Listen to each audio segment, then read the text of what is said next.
Well, good morning, everybody. Welcome to CEFC. My name is Caleb, and my role here at CEFC is that I'm the worship arts director. So that means that I get the privilege of leading the incredible music team and the production team that make everything that we do on a weekend happen. Yes, that team did so good this morning. Thank you, guys.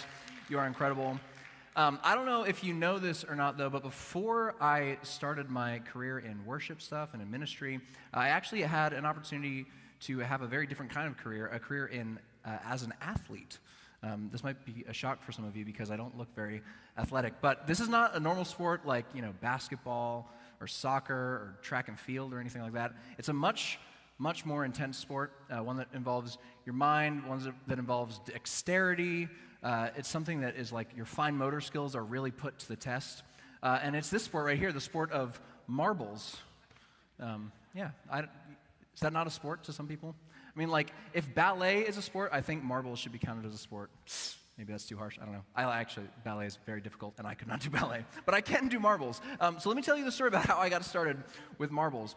So my dad saw an article in a newspaper when I was a kid. In case you're too young to know what a newspaper is, it's like a piece of paper that has an internet article on it that people throw at your house in the middle of the morning.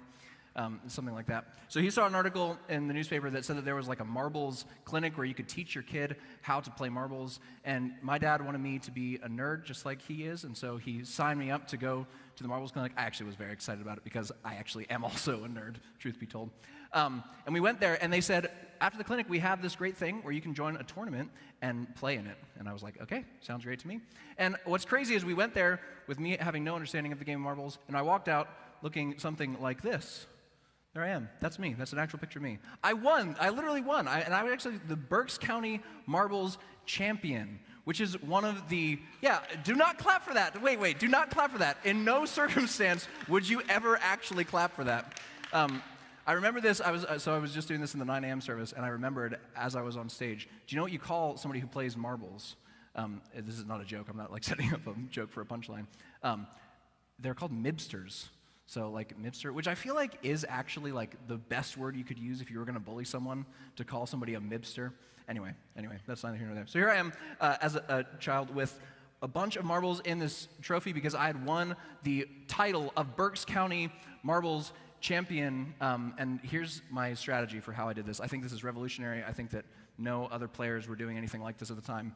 I showed up to the tournament, and I went to say, like, who do I play? Where do I go? And they were like, well, Caleb, turns out you are the only person who is here for the Berks County Marbles Championship, so you have won the title by default, which is great, which is not really that surprising because how many people do you know that even know how to play marbles, let alone? Anyway, so I literally showed up, I did nothing, I didn't even have to play a game, and I won this trophy, which is crazy. I don't even understand how that works.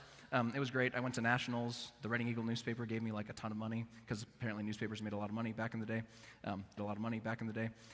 Anyway, that's neither here nor there. But, so it was crazy. I went to this thing. I did literally nothing, and they handed me a trophy, and they said, you've won it. So as we've been in this series, what's crazy is that God is saying the same thing to the people of Israel. So we've been in the series, The Wilderness, where God has said to the people of Israel, to his chosen people, that I have something for you, and you're going to show up, and you don't have to do anything to get it. All you need to do is trust in me, and I'm going to give you a new land for you and your people. So what's crazy is they were in slavery in Egypt for generation after generation, and God said, I'm taking you somewhere new. I'm going to take you to a land that is yours, a land where you can worship me freely, a land that is good for you, and something that is so much better. And all you have to do is trust in me, and I'm going to give you that land. And so we're going to pick up that story this morning. But just real quick before we do, I just want to say, if you miss any of this series, any of the Wilderness series, go back and watch it. It's on our Facebook page, on our YouTube page. And as we're kind of approaching this morning we're going to pick up where the people of Israel are getting to the promised land. They're getting out of the wilderness. They're getting to the land that God has said that they are going to. And I don't know if you're anything like me, but through this whole series, as we've been talking about the wildernesses that are in our own lives, I know the places in my life where I feel like there's things that are dry, there's things that are beaten up, there's things that are missing. And that wilderness place that I know that I'm in, I'm sure that all of you have a place that is like that, that's in your life. And I think we have a lot to learn from how God interacts with his people in the midst of the place that they're in a wilderness. So here we go. We pick it up in Numbers. It says this: the Lord spoke to Moses saying, send men. So Moses is the leader of the people of Israel. And God's talking to him. God says to Moses, "Send men to spy out the land of Canaan, which I am giving to the people of Israel." God says, I am going to give this land to you. This is not something that you have to work for. This is not something that you have to do anything. This is my gift to you. You show up and it's yours. I'm giving it to you. But God says, before you do that, I want you to go and spy out the land. Go and see it for yourself. And so here's what Moses did. When Moses sent them off to scout out Canaan, he said, look the land over, see what it's like. Assess the people. Are they strong or weak? Are there few or many? Observe the land. Is it pleasant or harsh? So what Moses says is, God has this beautiful thing for us, and what I want you to do as the spies, I want you to go in and see what it's like. And I think for us, we have something that God has promised to each of us. No matter what wilderness we find ourselves in, God has something that is different for us. And if you've ever wondered what that is, or if you've never even heard that before, the way that we can find that out, the way that we can look through the land, the way that we can assess the people and observe the land and see what is good that God has for us is by going through the Bible, by seeing the promises that he makes for us. It's also by asking other people that are in our faith community to say, what has God done for you? How has he shown up for you? And how might he show up for me? So when we go and we say, I'm going to look and see what God has for me, I'm going to see what promises God has for me, I think there's no better place to go than the words of Jesus himself. So this is what Jesus says. Jesus says, I came so that his people, so that his followers, the people that follow Jesus, can have real and eternal life, more and better life than they ever dreamed of. That sounds good to me. To have a life that's real, to where I'm not faking, I'm not pretending, I'm not having things that are hollow and shallow, but I'm having things of substance, things that matter, things that are real in my life, where I'm having an eternal life. A life that's not temporary, where the choices that I make, the people that I'm with, the decisions that I make are not something that just are here for a moment and then gone, but that my life has something of eternal value and impact, a life that's more. We all know that we could use more, whether it's more peace, whether it's more safety, whether it's more joy and happiness. We know that we could use more and better. God has better for us. Sometimes it can be really easy for us to say, this is the way that my life is, and this is as good as it's going to get. But what Jesus says is that the reason that he came is to give us something better. Something real, something eternal, something more, and something better. And that's not always the way that we think it is, because it doesn't just mean that we're going to have more stuff. It doesn't just mean that things are going to go really great for us. But I'll tell you what it does mean, is that there's something better for you. That you do not have to be content with the wilderness that you find yourself in this morning, right where you're at. That God has something more for you. So that's what Moses asked the spies to do. He asked them to go in and see what God has for them. And I think for us, as we're here this morning, as we're looking at this story and seeing how it applies to our lives, just be asking God, like, what is the more? What is the better? What is the eternal that you have for me? What's the thing that I'm not sure that I'm not seeing yet? Like, what's the thing where I'm content in the wilderness that I'm in, but you actually want something more for me? And maybe this morning you already know what that is immediately, because it's kind of like your day in, day out. It's the only thing you're thinking about. But maybe that's something that you really have to listen to the Spirit of God and say, like, what is it that I'm content with that you have more for me in? So here's what happens. The spies, it says they brought back word to them and to all the congregation and showed them the fruit of the land. Just before we go to the next one, the spies go into the land, they scout out the land, they see how it is, and what they find is that it is incredible, that it is nothing like the desert that this generation has spent so many years in, where the only way that they could have food or water was because they trusted God desperately. But in this land, it says, we came to the land to which you sent us, and it flows with milk and honey, and this is its fruit. So I don't think that there's like actual rivers of milk and honey like flowing through the land. It's not like that. But what they're saying is this land, unlike any of the desert that we've been in, is going to feed us and our children for a long, long time. And for people who have been living in the desert, that matters so much. When they say that this is its fruit, it actually says that they go in and they try to bring back grapes that they find, because the grapes are so, like one cluster of grapes is so heavy that two guys have to carry it on a pole back to them. So they haven't just found like green grass, like they have found the actual opposite of the desert, where the thing that they have found in the land that God has promised them is something more and better and greater than they could ever have expected. And this is how this always goes, right? I think this is how this goes for you and for me when we see and know the better that God could have for us. When we know that there's a relationship that could be restored because we have a God who wants to do that for us. When we know that there could be something better for our career, or something better for the way that our mind is, or something better for the way that our hearts feel. When we think about that for even a moment, this is the word that shows up for us, however, and this is the word that shows up for them. Because sure, that's good. That's like a nice thought. That's a good idea. However, but like I can't get my head past all of the things that stand between me and that possible future, and all of the things that have stopped me from being there up until right now. And for the people of Israel, this is what it was. The spy said, however, the people who dwell in the land are strong, and the cities are fortified and very large.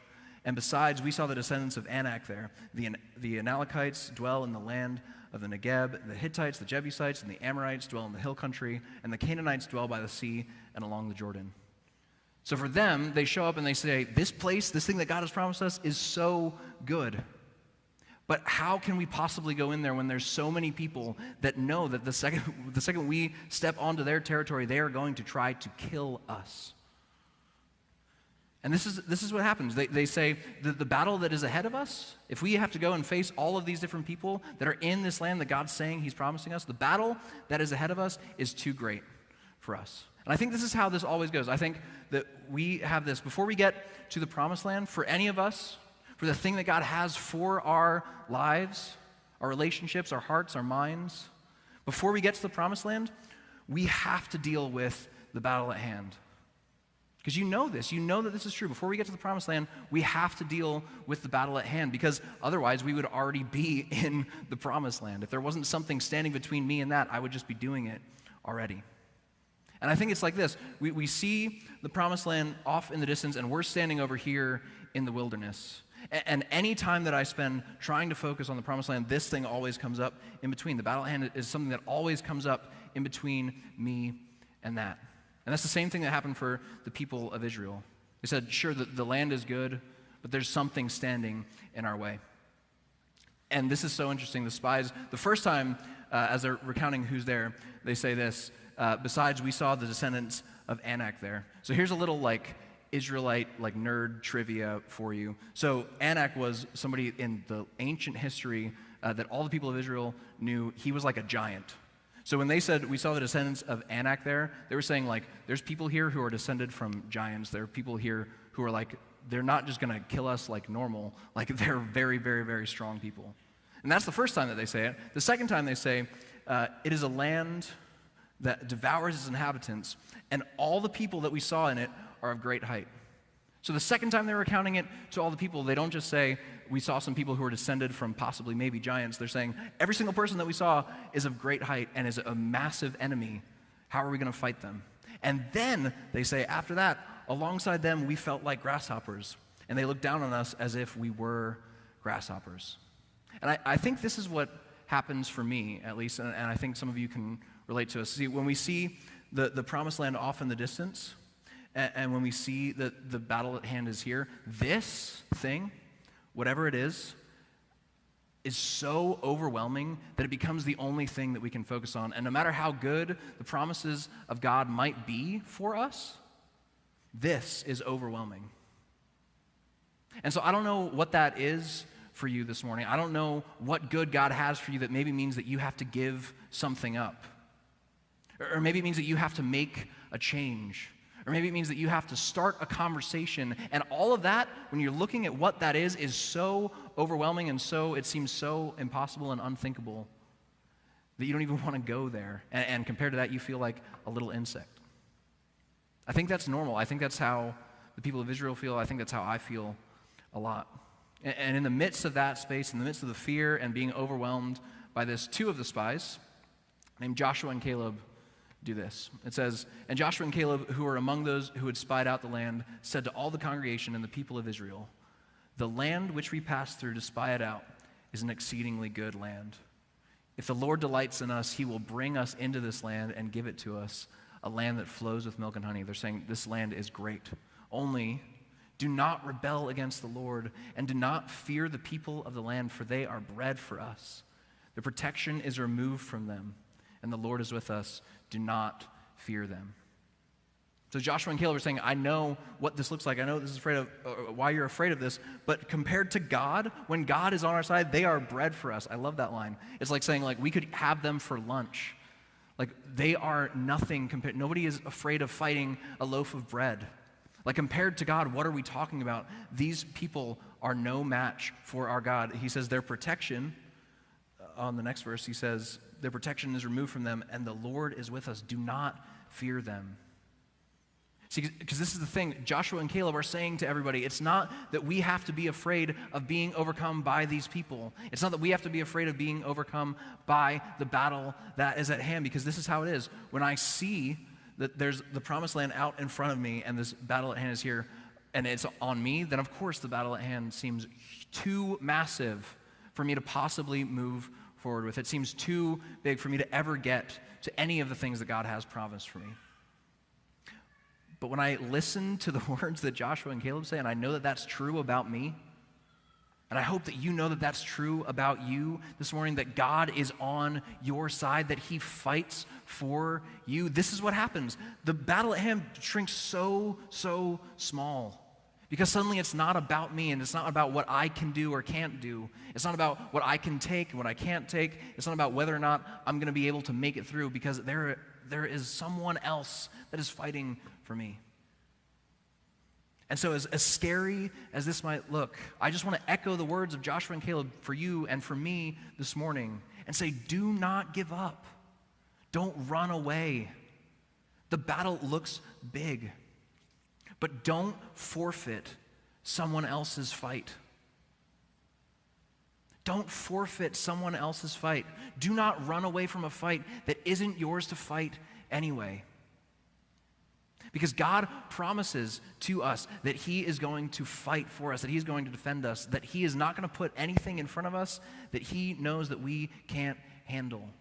And when God is on our side, a God who has overcome death itself, what do we have to be afraid of?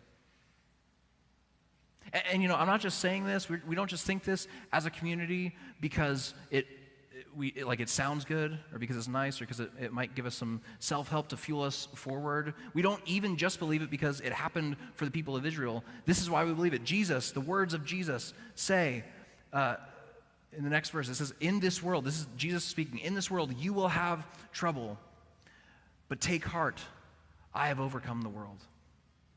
This is Jesus, the person that we follow, the person who we know raised himself from the dead, and people couldn't stop talking about it from generation to generation to generation until us in this room. And the words of that person that we follow, this is what he says, in this world you will have trouble, which we all know. We all know that we are going to have trouble. That's like, no duh, Jesus, thank you very much. Of course we will have trouble. If you don't have trouble in your life, it's waiting for you. I'm sorry to tell you that. But Jesus says, take heart.